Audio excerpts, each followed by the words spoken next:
Oi, kad tik nepavėluotume į autobusą. Akvilė, aš per tave širdies smūgį gausiu.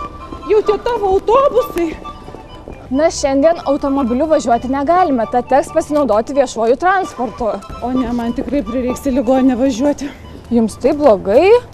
Akvilė, reikia sakyti ne autobusas, o autobusas. Ir autobusas yra ne viešasis transportas, o transportas.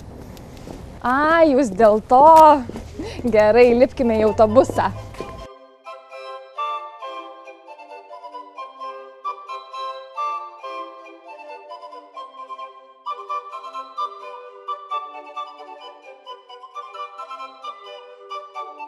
Gal praeikime į priekį, nes čia tik pirma stotelė, vėliau dar keliai vis tiek prisirinks.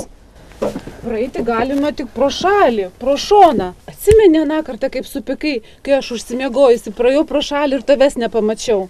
O autobuse reikia paprašyti paeiti į priekį, paėjti kelis žingsnius.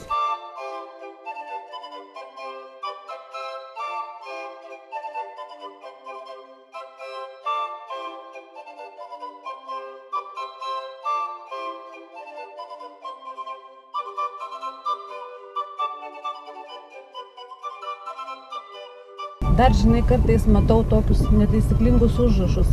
Praeiti negalima, praėjimo nėra. O reiktų rašyti, eiti negalima, įėjimo nėra. O kai sako, praėjau mokslus, praėjau kursus.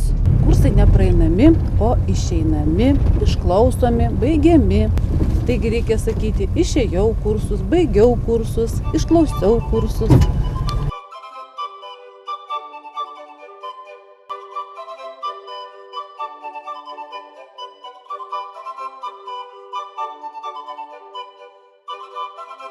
Labą dieną, kontrolė, prašom bilietėlius.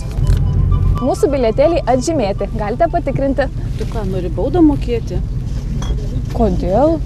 Jeigu tu sakai, kad bilietėliai atžymėti, vadinasi, tu buvai pažymėjusi, o paskui vėl atžymėjai, panaikinai žymėjimą, vadinasi, važiuoti negali.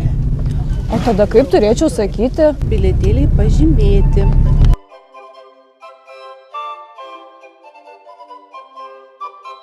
Mano bilietėlis pažymėtas, todėl važiuoju rami. Aš irgi važiuoju rami, mano bilietėlis irgi pažymėtas, tuoj parodysiu. Oi, o kuris tai yra?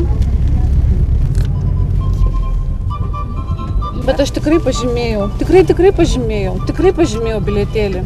Patikėkit, tikrai pažymėjau. Jei neturite bilietėlio, turiu jums skirti baudą.